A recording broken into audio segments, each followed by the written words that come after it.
O apóstolo Paulo, como sábio pastor de almas e profundo conhecedor da psicologia humana, ou da maneira como as pessoas funcionam, ele sabe que a ansiedade, ou qualquer outro estado emocional, é decorrente daquilo com que nós ocupamos o nosso pensamento. Se eu começo a pensar nos meus filhos que moram nos Estados Unidos, o que me vem um sentimento de saudade. Se eu começo a pensar naquela conta que chegou do condomínio com atraso, eu me encho de preocupação. Ou se eu começo a ver notícias nas redes sociais de perseguição injustas contra os cristãos, eu me encho de indignação. Ou seja, aquilo que eu sinto é decorrente daquilo com que ocupa o meu pensamento. Se eu começo a focar no amanhã, se eu começo a focar nas preocupações, se eu começo a focar nas coisas incertas, nas ameaças ou nas possibilidades negativas, meu coração vai se encher de ansiedade. É claro que vai. É claro que vai.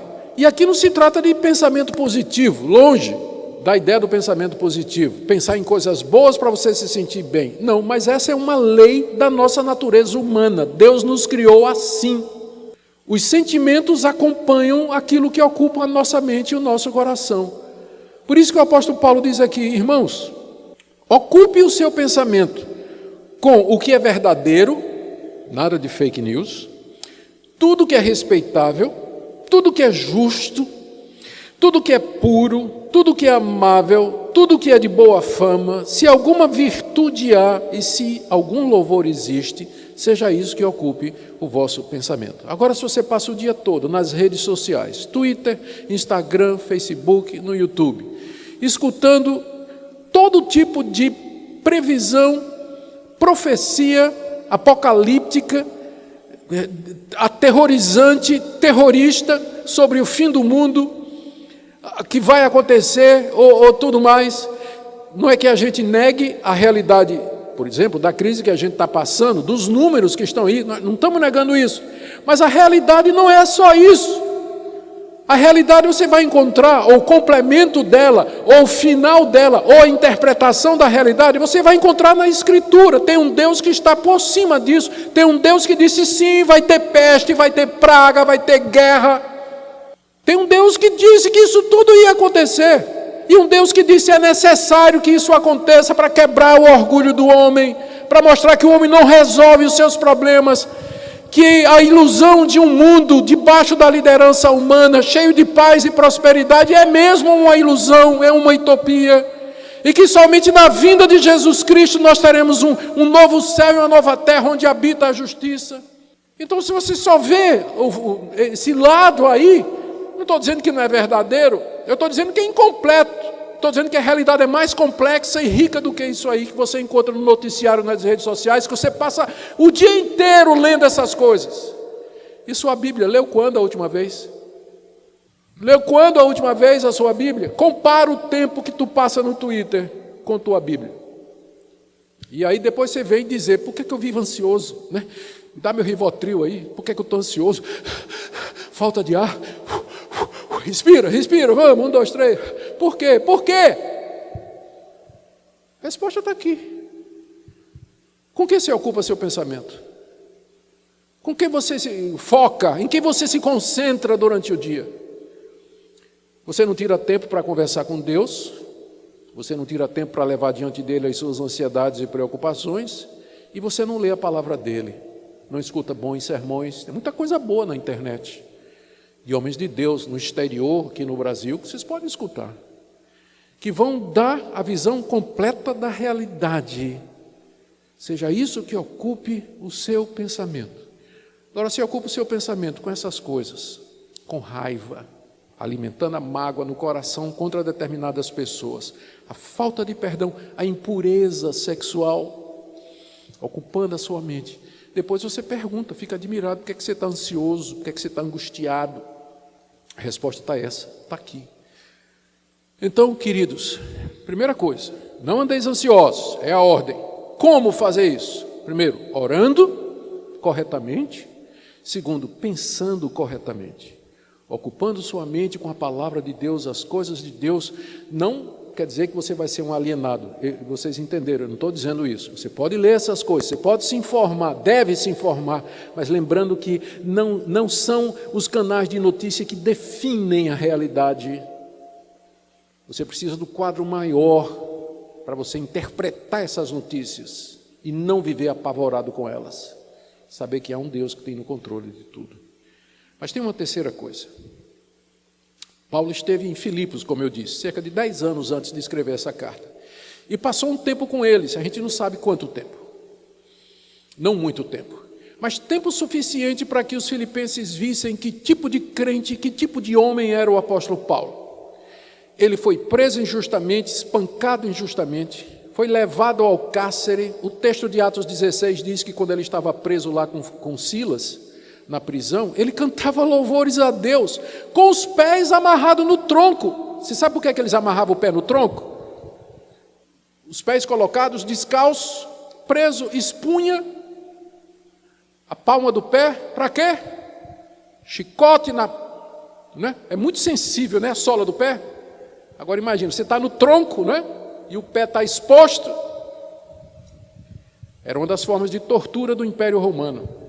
E diz que Paulo cantava louvores a Deus, cantava hinos a Deus, ele e Silas, com os pés ensanguentados, as costas ensanguentadas, preso ali, estava louvando a Deus. Os filipenses souberam disso, eles viram isso. Eles viram como Paulo não reclamou, Paulo não murmurou, Paulo não desanimou, Paulo não disse assim, basta, esse negócio de pregar o evangelho, o preço é muito alto, eu vou fazer tenda. Porque fazer tenda, eu não vou ser perseguido, eu não vou ser lanhado, eu não vou ser preso, eu não vou ser jogado no cárcere. Não. Paulo saiu de Filipos para pregar o evangelho na próxima cidade. Olha o que ele diz aqui, como terceira forma de você viver em paz. Verso 9.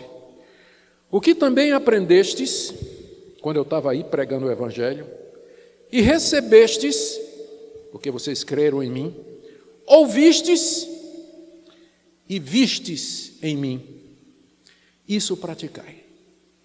Pratiquem tudo aquilo que vocês viram em mim. Eu dei a vocês o exemplo de como servir a Deus no meio do sofrimento.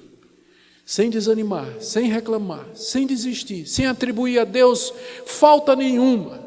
Com regozijo no coração, o que vocês viram, ouviram, aprenderam, viram em mim, pratiquem isso. Ou seja, Paulo não somente fica dando lições teóricas, ele se apresenta como a encarnação da verdade ou das instruções que ele está dando.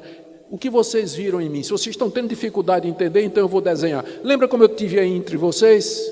Vocês lembram como é que eu me comportei aí? Então é isso que eu estou dizendo. Não vivam ansiosos, mas orem. Ocupem a mente. Lá na prisão, Paulo, imagine se Paulo lá na prisão fica, meu Deus, amanhã o que é que vai acontecer?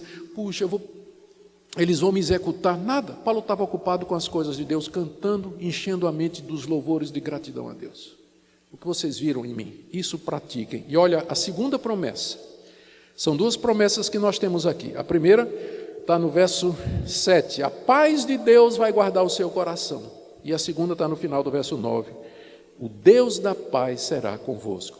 Melhor do que a paz de Deus é o Deus da paz, né? Melhor do que ter a paz que procede de Deus é ter o próprio Deus da paz conosco, presente, consolando o nosso coração. Que promessa extraordinária nós temos aqui. Se vocês praticarem isso que eu acabo de dizer, diz o apóstolo Paulo, não somente a paz de Deus, mas o Deus da paz vai estar com vocês.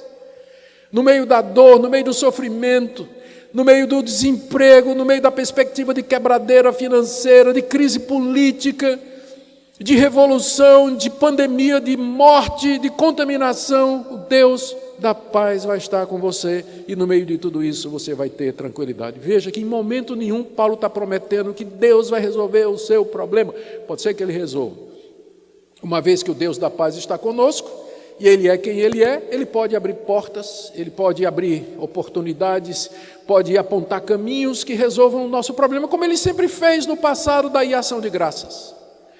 Mas se Ele nos resolver manter presos, como Paulo estava lá em Roma, Ele vai nos dar a graça para suportar e a paz dEle, que supera todo o entendimento. E é esse o testemunho do crente. Quando vem pandemia, pega no crente também. Já descobrimos isso, né? Que ser crente não nos dá imunidade. Quando vem, pega em todo mundo. Quando vem a quebradeira, quebra também a empresa do crente. Quando perde emprego, o crente também perde.